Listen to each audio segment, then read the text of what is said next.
What's happening everyone, my name is Alex and welcome back. Well, it's been about 2 weeks since I've been in front of the camera and to be honest I really missed it. So today I'm back with a review of the Oukitel K3. So this is a budget phone that costs somewhere around $140 and for that much money we get a 6000 mAh battery and 4 cameras. That's right, 2 cameras on the front and 2 cameras on the back.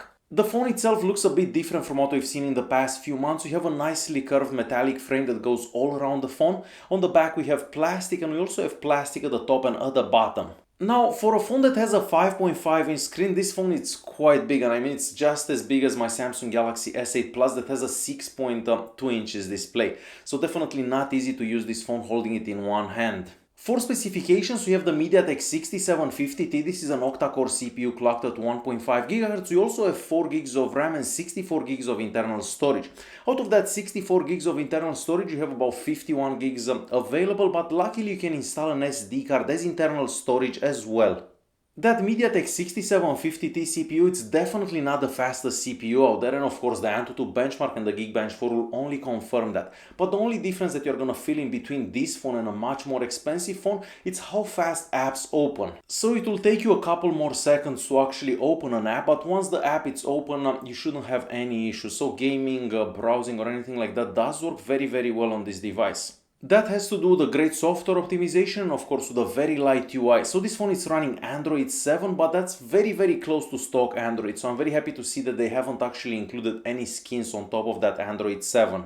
So first things first, how good is that 6000 mAh battery? Well, I was quite impressed by the battery life that I was able to get with this phone, mostly considering that we have that MediaTek 6750T, which is not the most power efficient CPU. So I was able to make it through an entire day without charging the device, and out of that about 9 hours of screen on time, which is quite impressive for any phone in any price range. And we are moving on to the cameras because we have 4 cameras, that's right, we have 2 on the front, 2 on the back. So we have 2 13 megapixel cameras, 1 on the front, 1 on the back, and 2 0.3 megapixel cameras, 1 on the front and 1 on the back once again. So this phone gives you the ability to take those cool looking bokeh effect pictures with the front cameras and with the back cameras. Now in reality all the pictures that you're gonna take with that bokeh effect don't look good at all. And I'm talking about the front and the back. So no matter how you take those pictures, they just don't look good. Basically the phone makes a circle around the subject and everything outside of that circle is blurred out and everything inside of the circle is clear.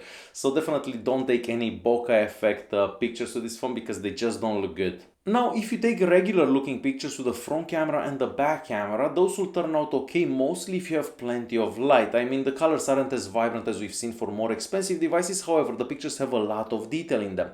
We even have a front-facing flash, and that's definitely gonna be helpful because if you take pictures without the front-facing flash in low light conditions, you cannot see anything in the pictures, and it's kind of the same with the rear camera. So this phone is not gonna do good in low light conditions. And moving back to the phone's physical appearance, on the right hand side we have the power button and the volume keys, and these ones are also made out of metal. We also have the SIM card tray right there, and this phone can take either 2 SIM cards or a SIM card and an SD card, and all the way at the top you're gonna find a 3.5mm audio jack.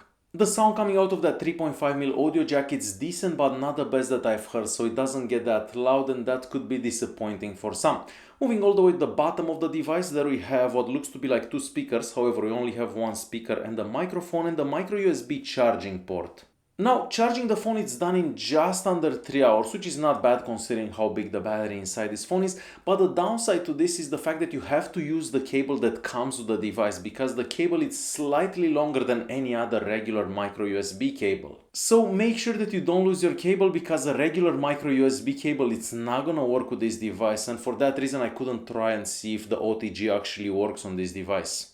And moving to the front of the device, there you're gonna find a 5.5-inch screen with a 1080p resolution. This is an IPS panel that has great viewing angles, so you can see the phone no matter how you look at it. But unfortunately, the screen doesn't get that bright, so whenever you go outside in direct sunlight, it's gonna be a bit difficult to actually see it. The screen sensitivity is also great. You can touch the screen in 5 places in the same time and the screen will register, and I haven't really had any issues whenever I was typing or playing games. Now keep in mind that you're gonna have to turn off that gesture of taking screenshots with 3 fingers because the phone kind of freezes when you touch it with 3 fingers in the same time. So just turn that off from the settings there and the phone is gonna work much better. We also have three physical buttons. One is the multitasking button, the home button, which is in the middle and you can actually press because that's an actual physical button, and we also have the return key. The home button is also a fingerprint scanner, but unfortunately this is not the best fingerprint scanner that I've tried. So you have to press it like 3-4 times in order for it to register your finger, and well, it just doesn't work that well. Whenever it works, it does work good, but it doesn't work good most of the time. The GPS unit inside the phone works great. It only takes a few seconds to find your location. Once your location is found, it doesn't seem to lose it easily. And using Google Maps or Waze or anything like that works very well as well. As for sensors, well, we have more sensors than I was expecting, mostly considering the price of the phone, and we also have a gyroscope in there, and all the sensors that I tried did seem to work good. For connectivity, the phone can connect to 4G networks, and we also have dual band Wi-Fi. However, there is no NFC, so you're not going to be able to use Android Pay. Now, the call quality is great, but the speaker on top here could be better because it doesn't get that loud. So it really depends where you are, because if you're in a very noisy environment, it's going to be a bit difficult to hear the other person on the other end. Now, the speeds over Wi-Fi and 4G were decent and normal for a phone in this price range. I tried quite a few apps and games on this phone, and even though we don't have the fastest CPU out there, most apps do work very well. As I said earlier, it takes a bit longer to actually start an app, but once the app has started, you shouldn't have any issue. So for example, with Chrome, you can zoom in, zoom out, scroll up, scroll down, and it's done decent enough, I mean, without too many hiccups. As for gaming, I played Asphalt 8, and as you can see for yourself, it did perform quite well. Maybe there were a couple of skipped frames here and there, but overall it was very good for a phone that costs only about $140. As for the YouTube app, the maximum resolution is 1080p, which is the resolution of the screen, and all the videos that I watched, that resolution did work very good as well. Since this phone is running Android 7, of course you have access to the Google Assistant, and you can access that from pretty much any screen with your voice. So all you have to do is say okay Google, and then just say whatever you need to say.